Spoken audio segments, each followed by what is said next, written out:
Others, very less number. Your school didn't get over. Got over only now. 3:45 itself got over. No one is there. Slowly they are joining.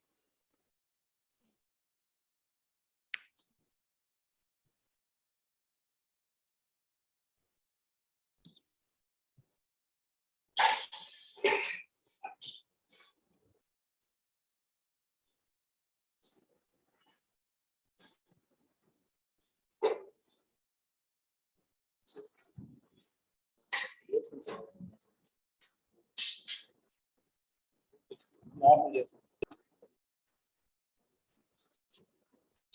Others.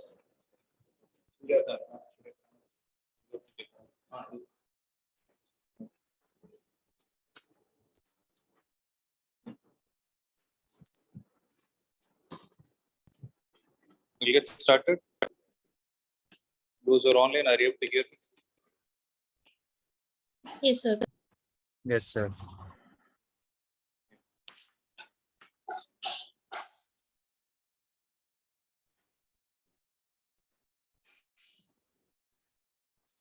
Okay. So what are all the chapters we have completed? Still alternating current, sir. Still alternating current, right? So if you see, we are going to discuss the last topic of this book, which is chapter 8. Right? Correct, the name is correct. Chapter 8, and what is the name of the chapter? It is, yeah, tell me.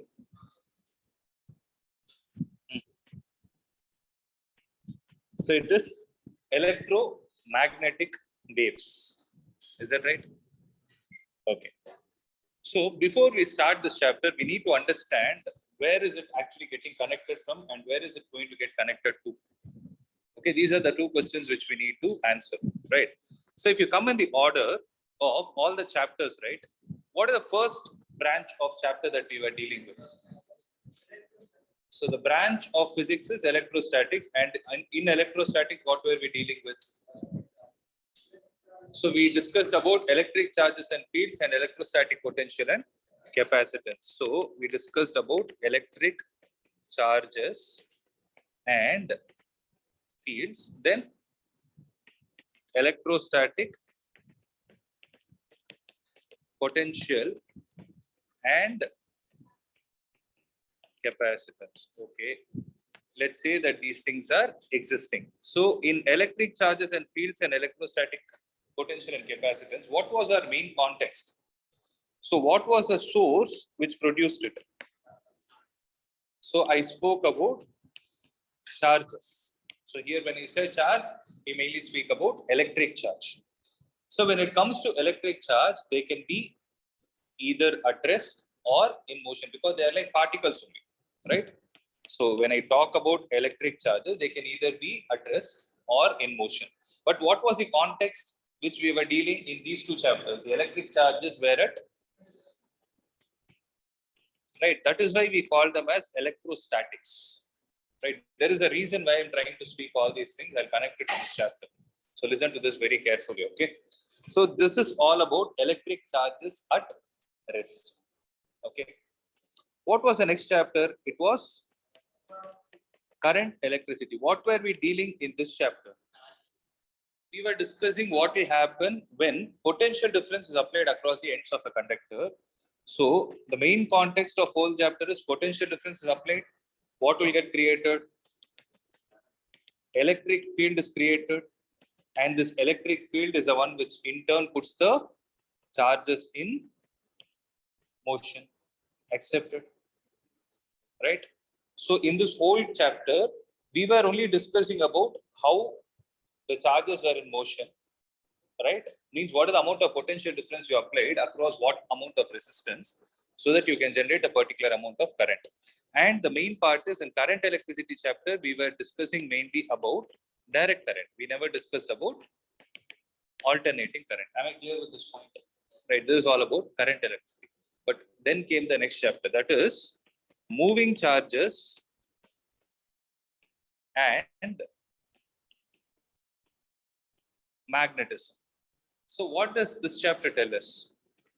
If you have charges in motion, then magnetism is created. So charges in motion create magnetic field. That's what Oester's experiment told us. Right? Charges in motion created magnetic field. Is that right? Now the next part of the chapter was magnetism and its matter. So what were we discussing in this chapter? Here, when I spoke about magnetism, we were discussing about permanent magnetism. Whereas in the previous chapter, we were mainly concentrating on temporary magnetism. What do I mean by that? Means as long as the charges are flowing, you will be able to observe magnetism. That is, as long as you apply the potential difference across a conductor, yes, you will be able to observe magnetism. Else, it's dead. Magnetism is lost. Right? Whereas in the case of permanent magnetism, irrespective of whether you don't have, first of all, device called as a conductor or a potential difference source, the magnet by default will always have magnetism existing. And why is it happening? It is because of the revolution of electrons in the atom. Right? So do you remember this stuff? Then we discussed about another chapter, that is electromagnetic induction. So what does electromagnetic induction deal with? EMI, what does it deal with? It is exactly the reverse. In the sense, if current can generate magnetism, is it possible for you to use magnetism to generate current? And the answer was yes. Who gave the answer to it? Faraday. So we learned about Faraday's law of electromagnetic induction, and in this chapter, in the fourth chapter, we discussed about Ampere's circuital law as well. I hope you remember this, right? So this is very, very important because in this chapter, the current chapter that we are discussing, there is something called displacement current. If you have to understand the displacement current, you need to connect it to the Ampere circuital law. Is it clear? So one point I would like to mention here is electromagnetic waves is the smallest chapter.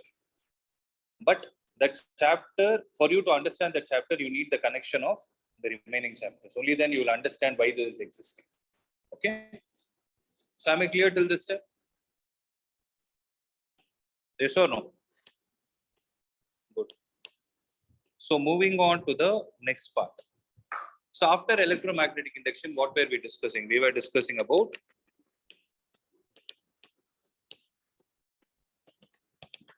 alternating currents. In alternating currents, we discussed about how the AC source connected across different passive elements will generate an output. And we discussed something called as phasor diagrams and graphical representations. Okay.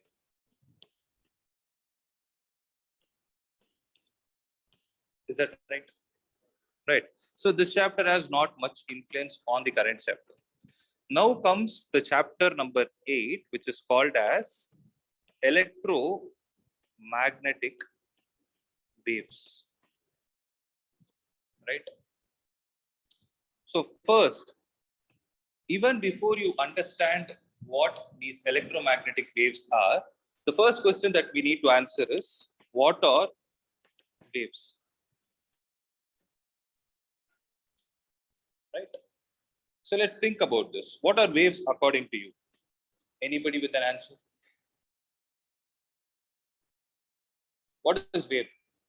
Oscillations and waves that you have learned last year. You know what is oscillation? What is oscillation? Any particle which has a to and fro motion about a fixed position, which is called as mean position. Then what is a wave?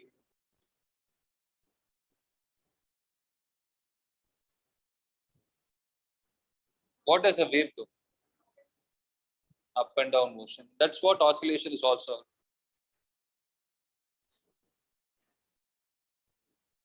So waves are basically disturbances. Means waves, if I have to give you the book definition, they are basically disturbances which are created in a medium. So disturbances that are created. See, sometimes, yeah, you don't need a medium also. There are certain waves which can travel without the necessity of a medium as well. So disturbances that are created with what objective? To transfer what? Energy from one point to another. So if I have to give you a simplest definition of what a wave is, this is how you define.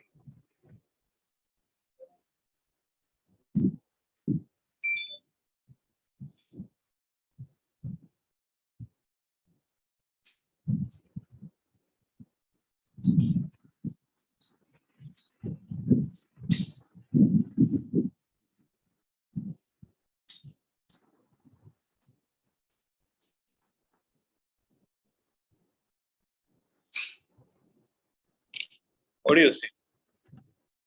You're able to understand this? So which carries energy from one point to another. So if you see, basically, waves have classifications. Okay, waves are classified into two types. What are the two types?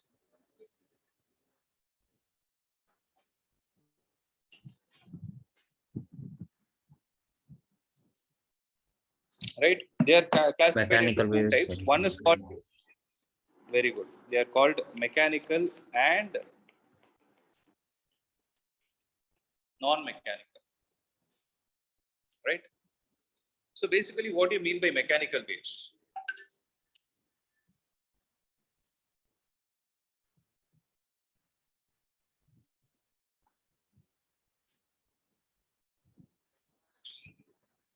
Yes. So mechanical waves, they require a medium for propagation.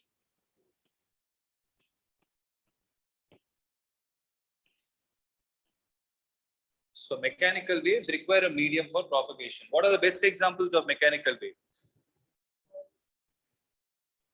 Sound is the best good example. In water, you would have seen ripples. You know what are ripples, right? The concentric circles. When you drop a stone into still water, you will have ripples. So all these things are mechanical waves. Then what are non-mechanical waves? So which do not require a medium for propagation, which do not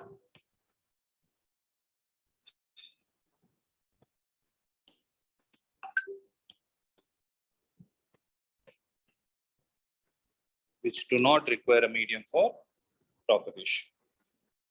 Is it right? Example, light is a what? Light is basically an electromagnetic wave only. So all electromagnetic waves are non-mechanical waves. So electromagnetic waves are written as EM waves. Am I clear with this?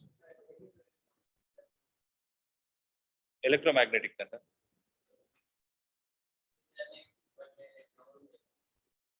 Which one? Radio waves, sir. But it is electromagnetic only, no? Sound is literally sound. Sound is literally. So what I'm speaking, I'm able to speak, and the medium is actually undergoing compressions and rarefactions so that it is traveling towards you. But radio waves are signals that are transmitted in the form of, obviously, electromagnetic waves, right? So this is one sort of classification. So generally, whenever you do classification, they are based on certain differentiating factor. So here, what is the differentiating factor? Requirement of a medium. Okay. In a similar way, I have classification of waves based on vibration of particles and propagation of energy.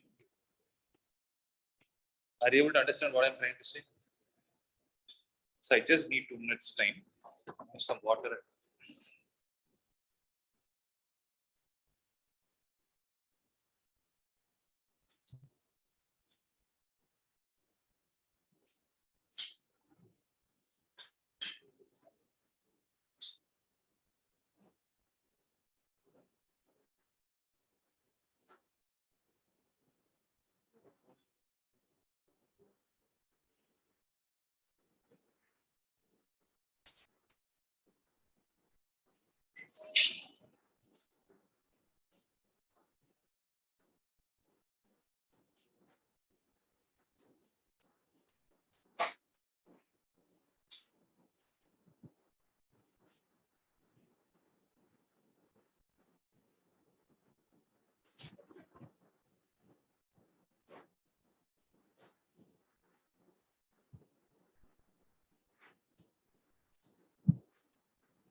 So waves based on vibration of particles and propagation of energy. What do I mean by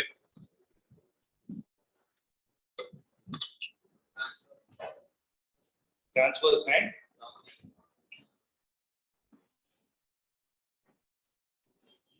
vector?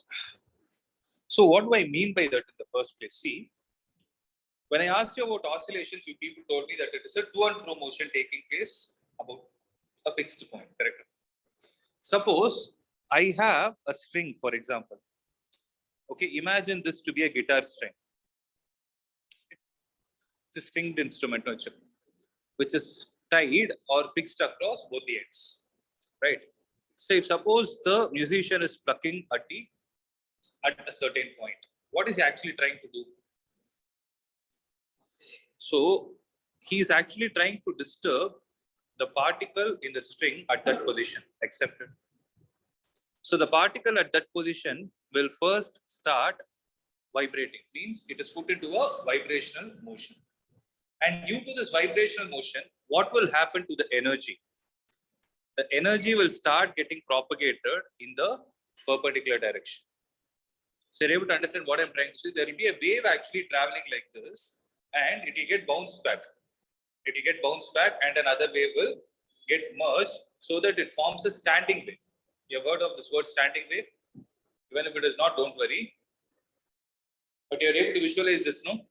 So the particles are vibrating and the energy is propagating. So based on the direction in which the particles are vibrating and the energy is propagating, waves are again classified into two types. What are the two types?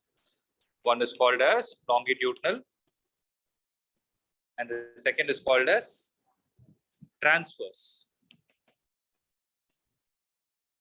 Is that right? So what are longitudinal waves basically?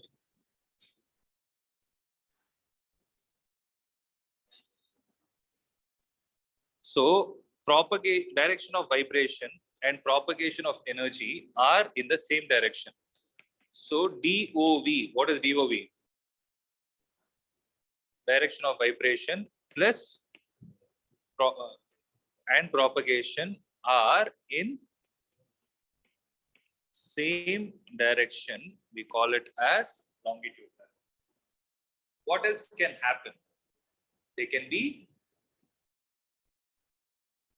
perpendicular to each other also.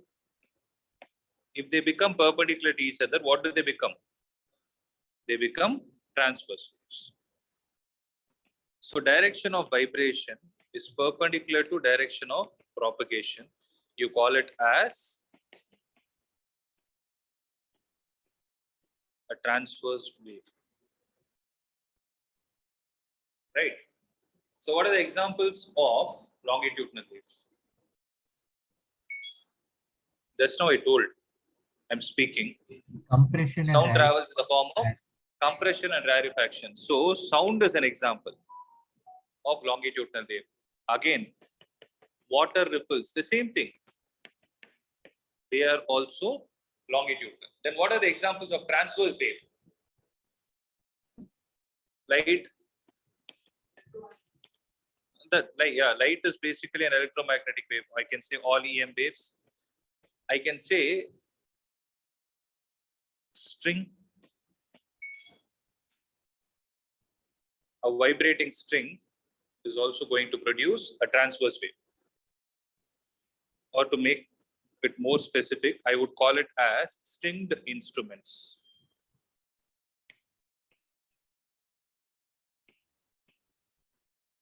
Is that clear? Am I clear with this? Okay. Now the question is, if you try to combine light and observe, here when I say light, what light am I speaking about? I'm speaking about visible light. So basically light according to us means it is visible light, the light that we are able to see, right? So visible light or electromagnetic waves, what can you call them as? They are non-mechanical transverse waves.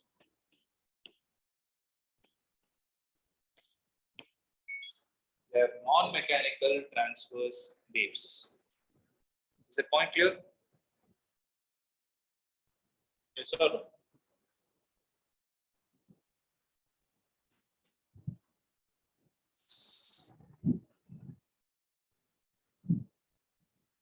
Right.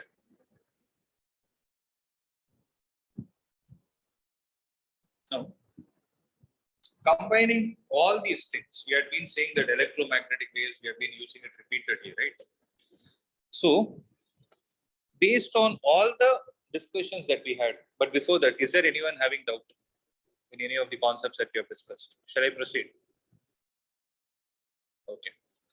So, based on all the discussions we had, let's try to give a definition of what an electromagnetic wave is basically. So what is an electromagnetic wave? Electro refers to electric field. Magnetic refers to magnetic field. You know what is a wave already, right? So if at all you are able to produce a wave which is a combination of what fields? Combination of, listen to this carefully, combination of time varying. This is the most important point. Combination of time varying electric and magnetic fields, okay, which are mutually perpendicular to each other as well as the direction of propagation.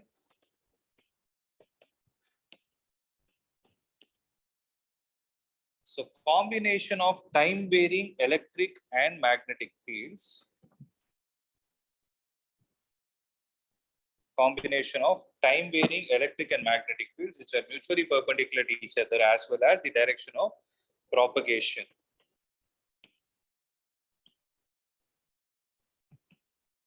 Are said to be electromagnetic waves. Okay. This word is very important.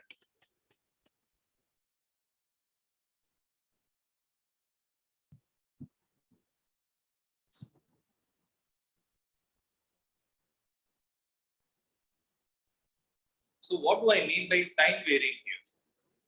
Means electric field and magnetic field both are functions of time, right? So this point you have it in mind. Okay, have this point in your mind. Don't forget it because I'll connect it to why I discussed about all the remaining chapters that we learned. Okay. Now, equation of an EM wave.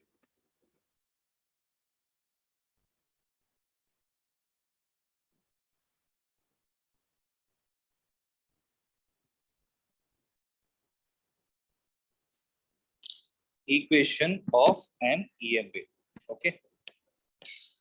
So basically, EM waves are plane progressive waves. I'm not sure how many of you remember this word. This is from last year's concept of waves only. You either call them as plane progressive waves or traveling waves. Have you heard this word traveling waves? So waves which are obviously having a motion. Means if the particle's displacement is changing with respect to time, you call them as traveling wave. Now you might ask me a question, sir, wave itself means it has propagation. Then why are you calling it as traveling wave? Because you have a counterpart called as a standing wave. So standing waves are the main reason why musical instruments are even working. So to differentiate those two, we need to give a prefix called as traveling wave. Okay, right? If you are able to remember, then there is an equation for displacement which is written as a function of another displacement and time, which is given by the equation A sine of kx minus omega t. How many of you remember this equation? At least seeing it. You have seen it. So there are two kinds of equations we use. Y is equal to A sine omega t, and second is, so don't write this. Don't write the second one, I tell you. So second one is y is equal to A sine of kx minus omega t. What is the difference between both? When will you use A sine omega t? Means if you observe, y is only a function of time. When will you use it? This is used only when there is pure oscillation taking place. Whereas this is used when you have oscillation plus propagation taking place. That's that you see for a progressive wave, y is always a function of two variables, x and t. Now the question is, what do we have to do with this in the case of electromagnetic waves? Let's think of this. So we are able to understand the fact that electromagnetic waves are also traveling waves. So because what is the definition I gave you? It is the combined electric and magnetic waves. So how are those electric and magnetic waves? First thing is they are time varying.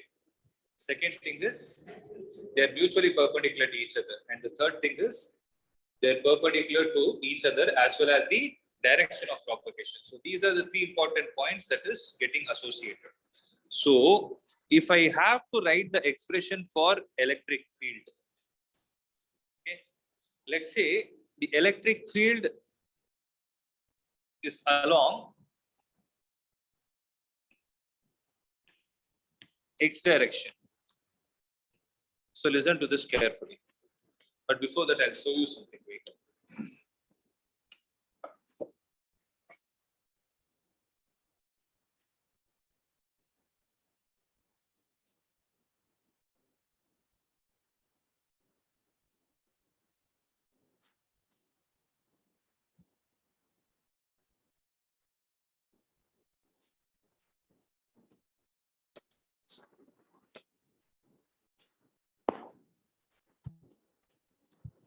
Yes.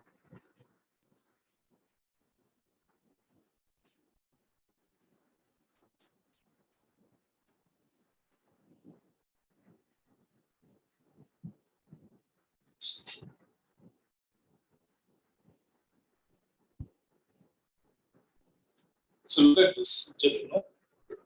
So the blue color vectors represent electric field, and the red color ones represent the magnetic field.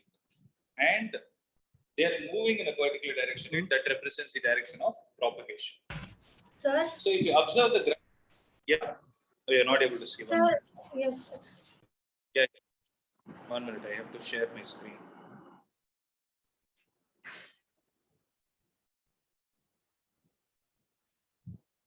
Now you're able to see.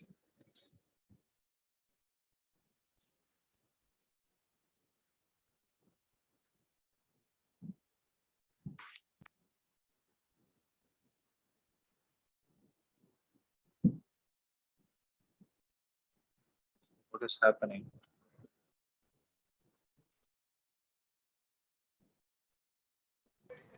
No, sir. Yeah.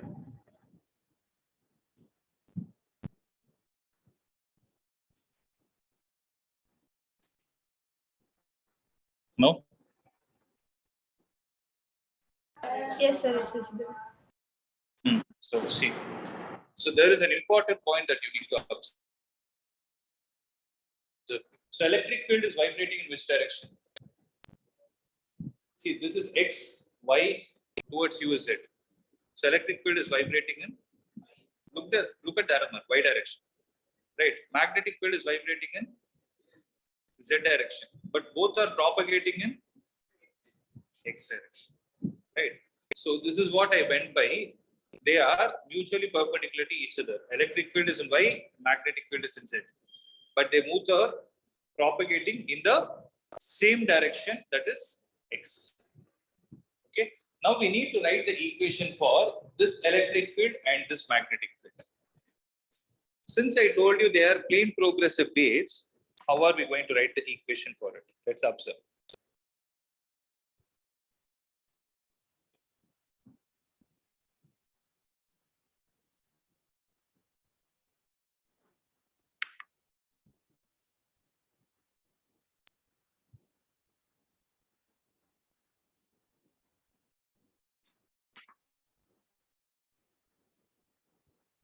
Now see. So if electric field is vibrating, so according to the diagram, electric field was vibrating in which direction? Y direction. So suppose electric field is vibrating in y direction, then you can write this as E naught listen to this carefully. E naught sine of k x minus omega t. Okay. Here, Ey represent displacement of electric field in y direction. What does E naught represent? E naught is amplitude of electric field. Is that right? Any yeah. So any idea about what is K?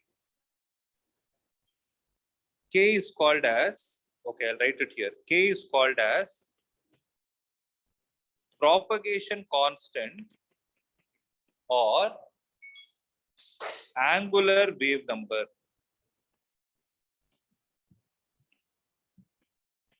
Okay, K is called as propagation constant or angular wave number, right?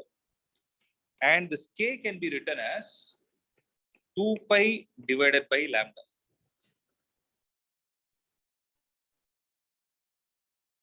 Right?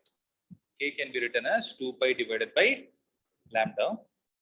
Similarly, what is omega? Omega is called angular frequency. And how do you write it as? You can write it as 2 pi f or 2 pi divided by t. They both are the same. 2 pi f or 2 pi divided by t is going to be the option. Am I clear with this point?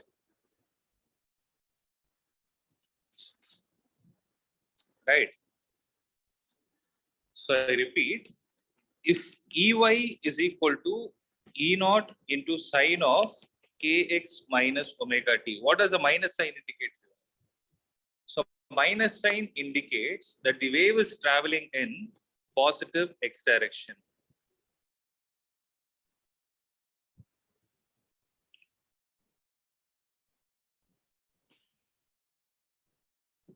That the wave is traveling in positive x direction.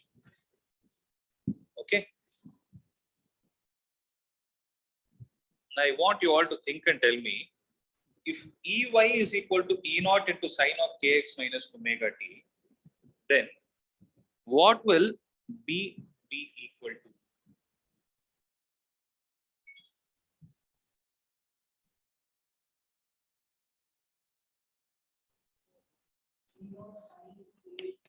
B naught sine of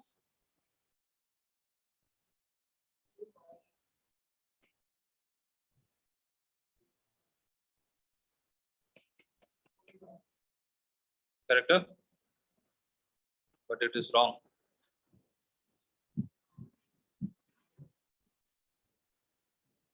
It will be kx. Because what does that x represent? I wrote it on the top. Both are X propagation. represents the direction of propagation. So if electric field, the prefix y represents that the electric field is vibrating in y direction, magnetic field should vibrate in z direction, so that both the waves can propagate in the same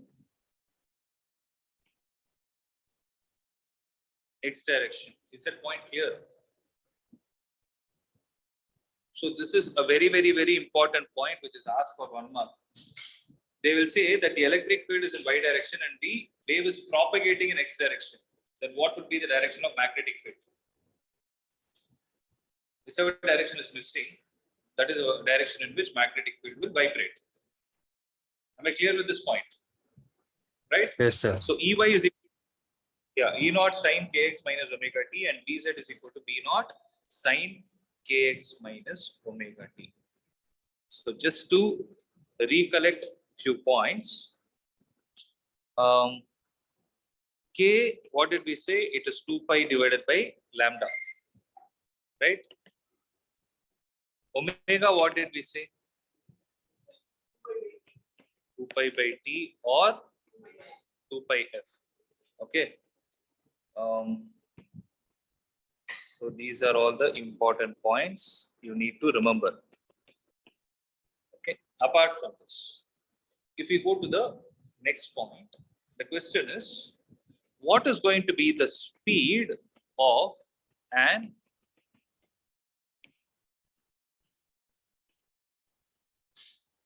electromagnetic wave?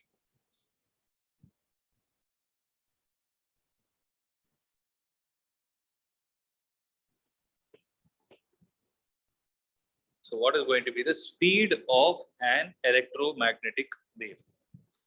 So speed of light is given as E naught divided by B naught. Okay. So C is given as E naught divided by B naught. Okay. Now let's see this point. Another way of defining it is, so we know that 1 by 4 pi epsilon naught is how much? 9 into 10 power 9 Newton meter square per coulomb. There is something called as mu naught divided by 4 pi. How much is mu naught divided by 4 pi?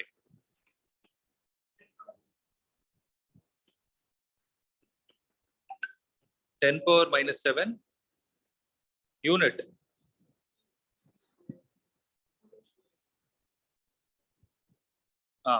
Newton meter square per coulomb square. Okay. 10 power minus 7 units.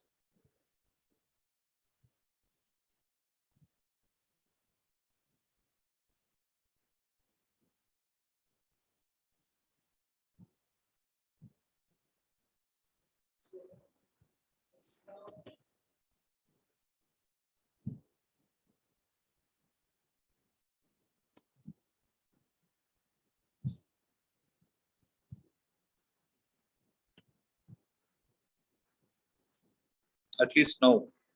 What is it? What is the denominator? Tesla meter per what science, what rocket science is running in your mind? In rocket science, what is it? And you know hundreds of formulae. B is equal to mu naught I divided by 2 pi r. Yeah. 2 pi has no units, only for mu naught. So for mu naught, what will be the unit? This is in Tesla. This is in meter. It will go to the other side, Tesla meter, and this is an ampere, Tesla meter per ampere. That's it. Why are we even thinking so much?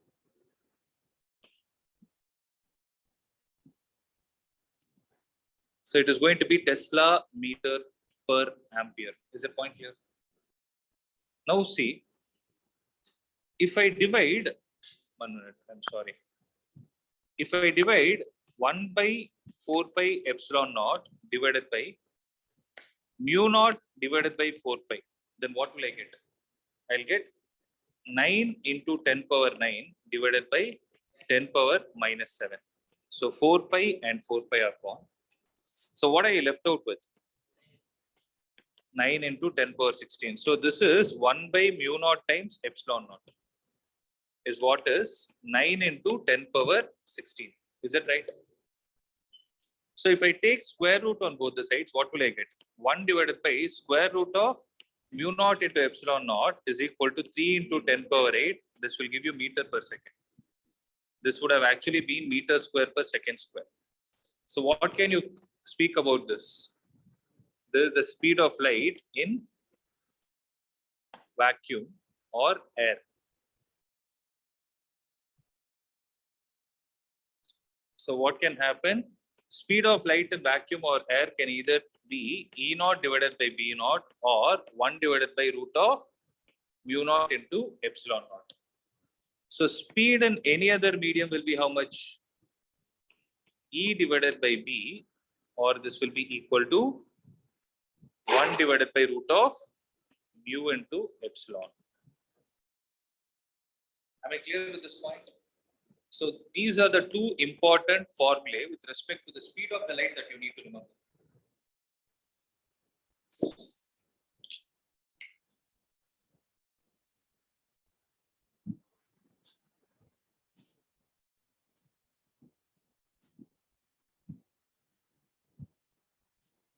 Am I clear? Shall we proceed?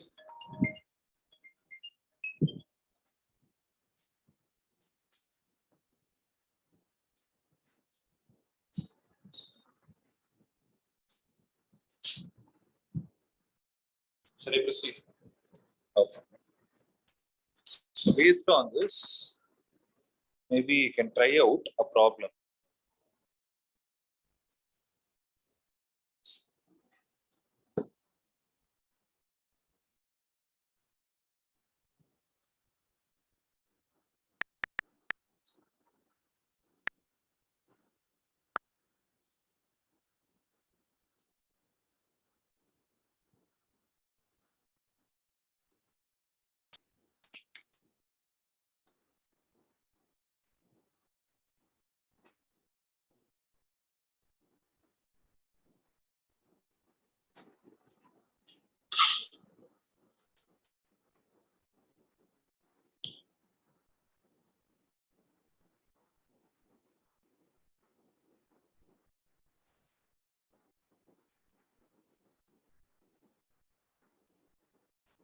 Yes.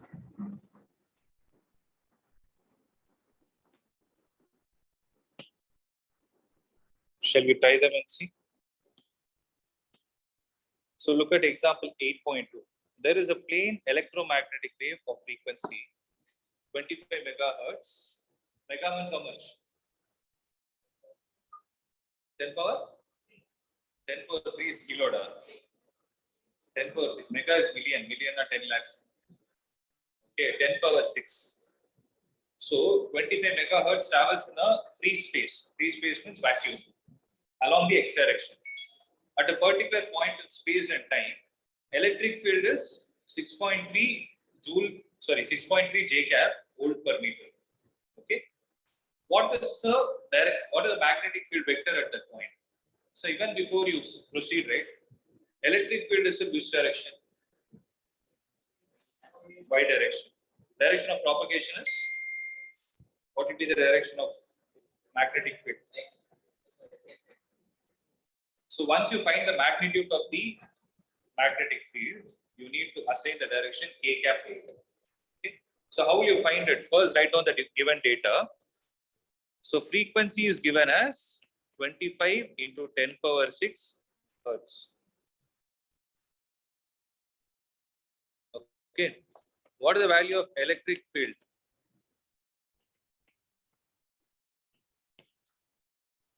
.3 J cap volt per meter. Is that right? Then what can you say about the magnetic field? So B is equal to what? Or you know this formula? What? Just now I gave you a formula. C is equal to E divided by B. So substitute, find it out.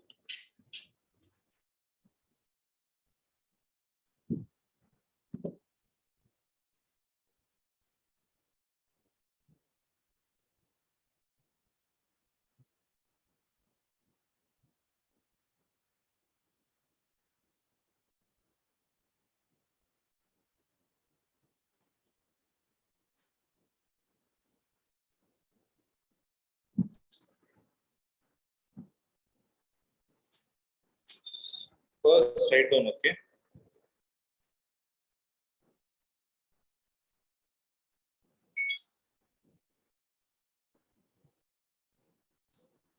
Yeah.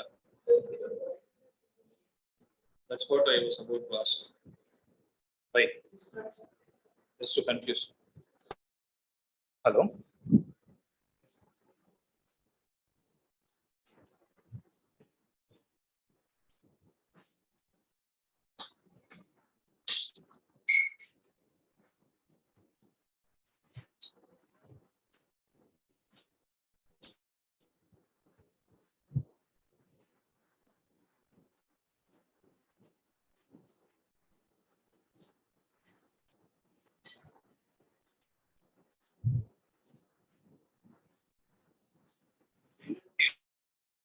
Confuse students. That has no relevance. Okay. So can you try the next one? Just See, don't look at the question and get scared. First, look at the data, take it out, and then try to apply the right form. So the magnetic field in a plane electromagnetic wave. Here they use the word plane electromagnetic wave instead of plane progressive wave. So in a plane electromagnetic wave is given as By is equal to 2 into 10 power. Okay, let me do one thing. I'll copy this question.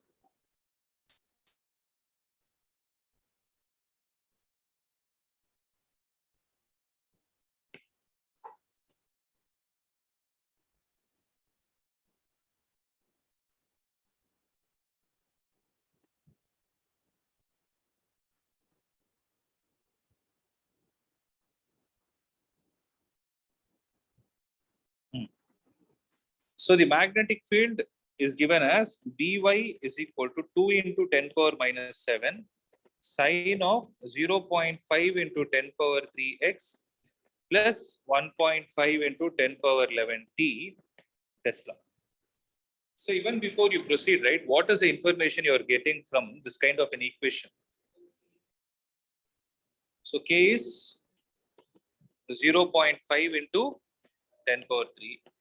Omega is 1.5 into 10 power 11. And most importantly, wave is propagating in negative x-axis. it is traveling in negative x direction. How did I say negative? Because plus is there. So wave is, since the plus sign is there, it indicates that the wave is traveling in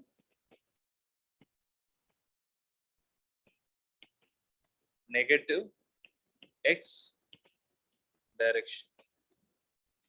So don't worry too much because that negative or positive sign has to do something with the derivation of that equation. You don't worry about it.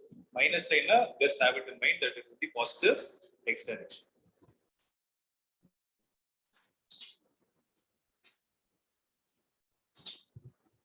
Am I clear till this point? Right. So magnetic field is in y direction. Energy is propagating in x direction. So what would be the direction of electric field? So electric field along x direction is equal to E naught. Without a doubt, what can you write? Sine of same thing. Sine of 0.5 into 10 power 3x plus 1.5 into 10 power 11 t volt per meter. Whatever is the expression there, write it down. So what is the only thing you need to find? Any doubt? Clear? Okay, E naught, how will you find it? C is equal to E naught divided by B naught. Find it out.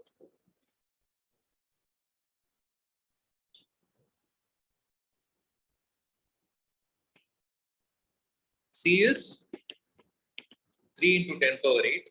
E naught is P naught. What is the value of B naught? 2 into 10 power minus 7. So it goes to the other side. How much will the value be? 6 into 10 power.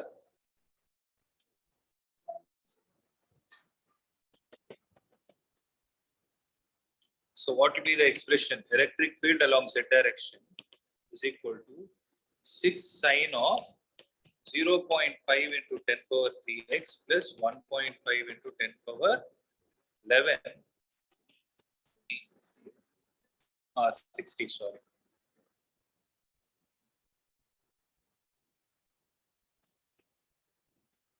These many volt per meter. Is that right? Am I clear with this? Put it as a vector, you need to put that k cap. I didn't put a bar on top of it.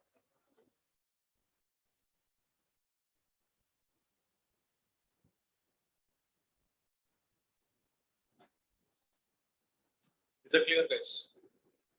Shall we proceed? Wait, what else did they ask?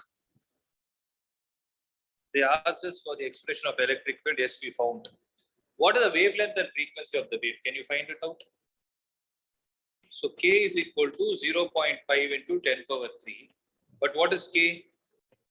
2 pi by lambda is equal to 0.5. I can write it as half into 10 power 3. So lambda will be equal to 4 pi into 10 power minus 3 meter. Is that right? So this is going to be the wavelength.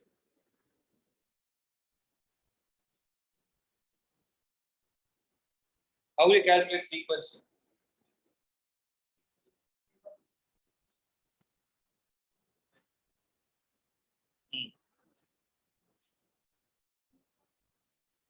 So they gave omega is equal to 1.5 into 10 power 11. This is equal to how much? Which implies 2 pi.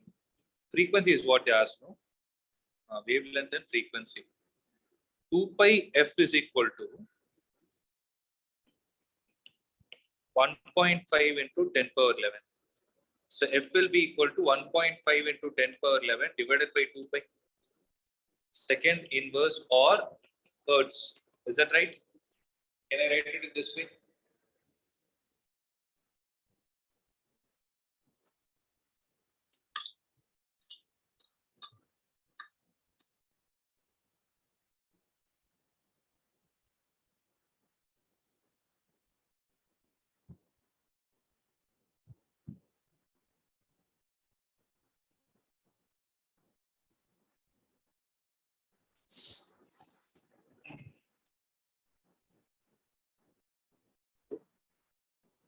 Right. So this is all about the introduction to electromagnetic waves and the respective equations for electric and magnetic waves. Is that clear? Okay. So this is some of the mathematical parts. And the pending parts of the chapter is we need to see what is the source of an electromagnetic wave and applications of different electromagnetic waves. Apart from that, you have the displacement current also. So maximum by tomorrow I can complete it, or else we'll finish it by Wednesday. Okay, after that, we can go to ray optics, which is the exact chapter that we have learned in your 10th standard. Okay. So is there any other doubt? Sir, No, sir. sir, 1 minute, 1 minute. Tell me. They asked electric field at the center of the ring. That's not a part of your syllabus. The one that you have to use, see, basic application of. You can derive it, but that's not a part of your. So, because in Coulomb's law, we didn't teach you integration. It's not there in the textbook. You need to take a small element at the top and then do all those things. Integration, you can do it. That's not a part of the syllabus. Apart from that, sir, tell me. sir, this electromagnetic waves is created by charge in accelerated motion. Yes.